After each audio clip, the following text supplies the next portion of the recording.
If you've ever wanted to go back to the 19th century, then forget about building a time machine or trying to flag down Doctor Who for a ride in the TARDIS, just take a visit to Burnley. We had racism and we had homophobia at Turf Moor.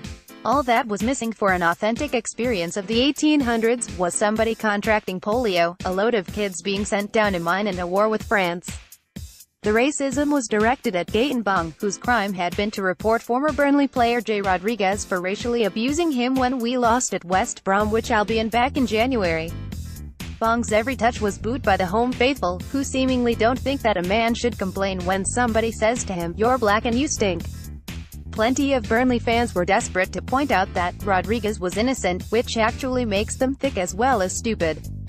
Rodriguez was not found innocent, there just wasn't enough evidence to prove that what Bong said happened.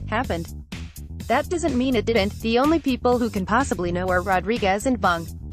Either way, booing a man who dared to speak out after being taunted because of the color of his skin suggests that they don't think he should be speaking out. That in itself is racist, and Burnley fans can dress it up however they like, but several thousand of them were effectively saying that Bong should just have accepted being told he smells because he is black. Burnley fans have history for this sort of thing, of course, with even their own players denouncing them for racism. Previously, ex-Claret striker Andre Gray criticized the supporters after they racially abused a Bradford City player in 2016, while Aaron Lennon could be seen shaking his head as the abuse was directed at Bong. It says much about Bong's character that not only did he not let the booing affect him, but he actually had one of his best games of the season. Best of all though was the fact that he clapped the Burnley supporters as he made his way down to the tunnel at the end of the game. They must have loved that, being mocked by a man they consider inferior to them because of the color of his skin. As for the homophobia, well, there was no dressing that up as anything other than homophobia. It's actually been a while since the whole of a home crowd sung about all us Brighton fans being gay, which suggests that the FA's campaign on homophobia is having some effect. Not in that part of the world though, as thousands of home fans serenaded us with some very original songs about homosexuals. It must be a shit town in northeast England. Thing is, the last time it happened was away at Blackburn. Whether the FA do anything about it remains to be seen, but nobody could have mistaken the hate based on a person's sexuality from the locals. On to footballing matters and on the pitch, this was a brilliant point for the Albion. Turf Moor is one of the toughest places to come in the Premier League, so to come away with another point towards survival against a side who will be playing in Europe next season was hugely impressive.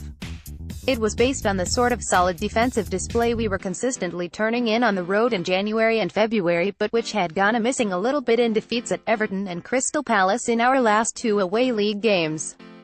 There was little in the way of clear-cut chances for either side, Burnley having 2 penalty appeals turned down which would have been harsh had they been given against Bruno and Shane Duffy, while there was one almighty goalmouth scramble, cue the Benny Hill music, when a Johan Berg Edmondson free kick at Bruno. Bong put in a couple of blocks from Jack Cork. Matty Ryan somehow reached behind him to scoop the ball off the goal line. James Tarkowski back-heeled it back into the box where Kevin Long stuck out a leg to divert it into the post and into Lewis Dunk, who was fortunate to see it bounce off him and out for a corner rather than own goal number 5 of the season.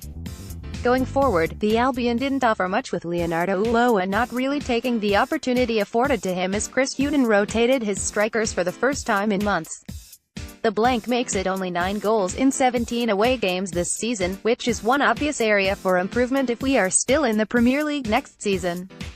That looks increasingly likely. Southampton beating plucky little Bournemouth means the gap to the relegation zone is cut to 5 points with 3 games remaining, and the bookies now have us priced as big as 50-1 to be relegated, suggesting they think we are as good as safe.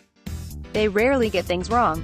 Hughton and the players won't be thinking that way until it is mathematically impossible for us to finish in the bottom 3, especially given last season's championship title cock-up, but it would take a serious change in fortune for at least 4 teams below us in order for the Albion to go down now.